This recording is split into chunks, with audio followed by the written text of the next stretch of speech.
Hello everybody, it's Scott Amato. In this video I'm going to show you a very nice automated campfire furnace. Okay, and so we have 4 campfires here, and of course they will cook 4 items a piece, so 16 items using no fuel. All right, and we have full control of them here. We can light the fires with this button, and we can extinguish the fires with this button. All right, and then of course you'll want to place your items in. Now you have to do that manually. There's no way to automate it. Okay, so basically it'll cook 16 items at a time. Then when the items are finished cooking, they'll deliver into this barrel, and there's an indicator light to let you know there's items to be picked up. Now this is encased as well as it possibly can, but occasionally an item can fly out, and that's just how Mojang has it programmed to throw in crazy directions. And it is a very nice looking system here. We're using very few redstone components and quite easy to build and very effective. All right, so again, now we're showing the indicator light and to let you know that all the items have cooked and are available, and then when we're done we can extinguish it here. All right, so let me just quickly go over the materials. You're going to need 4 campfires, 4 dispensers, 4 observers, 4 hoppers, 14 redstone dust, some trap doors. I like the acacia ones, 6 of those, 2 barrels. Then these are just suspension blocks, and I do use a little bit in the design of it, and you'll see we need 4 flint steel, 4 water buckets, a redstone comparator, a redstone repeater, a redstone lamp, and 2 different buttons, a sign, and then the aesthetic blocks I'm using are 4 dark oak trapdoors and some brick stairs, 12 of those, and 22 polished granite, but depending upon how you do it, that may vary. All right, so let me show you how to build it. So go over and create a line 4 wide and 2 deep, okay? And then we're going to want to place dispensers along the back here like such, and then we're going to need to suspend a block so that we can place a line of dispensers facing downward. So do it like such. There we go.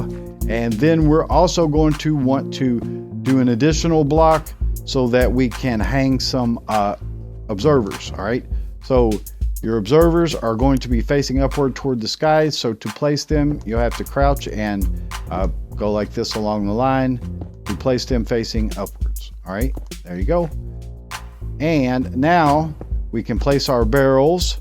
So this is just a supply barrel. It's not going to be hooked up to anything, but this is your output barrel, so you can place them in any direction, but upwards kind of looks the best. And into them we want to put a line of hoppers, so face a hopper into it and then face hoppers into all those to create a line all the way across there.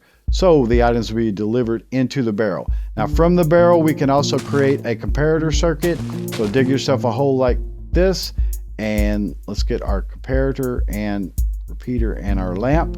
Okay, and so the comparator you're going to want to face out of the barrel, and it can power this block. We don't really need redstone for that, and we can put a redstone dot here, and then we can put our repeater facing into this block, which will power it. So when items are in the barrel, the comparator will light and trigger this block, which will have a redstone lamp on top of it. Because it's strongly powered, then the lamp will light. Okay, and those are the basic redstone beside the connecting wires.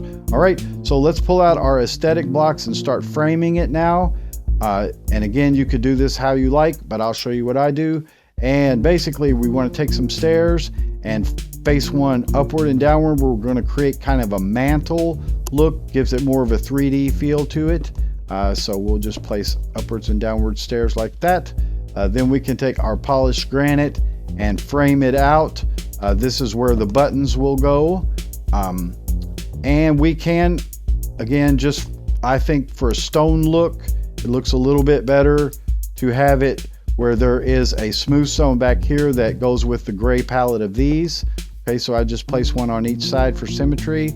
Then I take the rest of my polished granite, and you want to just frame out all of these blocks, just cover them, and along the back too, so the upper and lower ones. All right, and that's nice. And then we take our stairs and place them on each one on the top row, okay, and even the last one, and we'll leave a space here for us to put redstone. All right, so that basically covers that. Again, 2 on the end, just to complete the look right there. And then we could also cover all this as well, and put a stair, again, just so everything is completely covered. All right, now we take our redstone dust and we want to run it all the way along this line of observers to the end. And then for the second line, we just want to come out of here and wrap around and go all the way to where the observers would be right there. Okay, so, or where the dispensers would be aligned with the observers. All right, very, very good. Now, we can go ahead and cover this here and place our items into the dispensers. So here on the top row, we're going to want to place a water bucket in each one. Of course, that will extinguish the fires, and the observers will turn on and off as the redstone goes, so it will both dispense the water and pick it back up. Now for the bottom row, we're going to want to put our flint and steel, which will of course light the fires. So in each one, just place flint and steel. Now the flint and steel will be used up over time, so you could put more than one or just be prepared to refill it. All right, very good. Now we can go ahead and place our trap doors here in front, and they will contain the items as well as the water.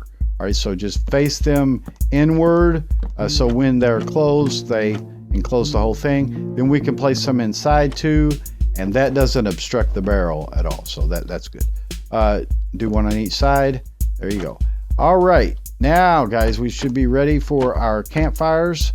So let's grab that, and we'll place 4 campfires and shift click them onto the hoppers. And of course they'll be lit when you place them. We can close the doors here, get our buttons.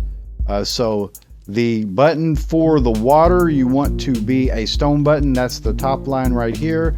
The other one can be any type of button, but I'll just use a wood one to differentiate them.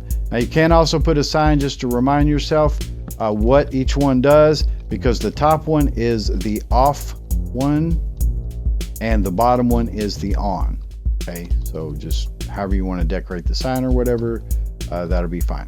Okay, so we have all that in place. We have our campfires lit. So now when we push this button, the water will be dispensed and picked up, which will extinguish the fires. When we press this button, the fires will be lit. And of course, we can easily go in and place our food. And you do, again, want to close the doors while the food is cooking, so that when it gets dispensed, it doesn't fly out. Okay, so it's enclosed as best as it can, and when it's done cooking, that light will come on to let you know.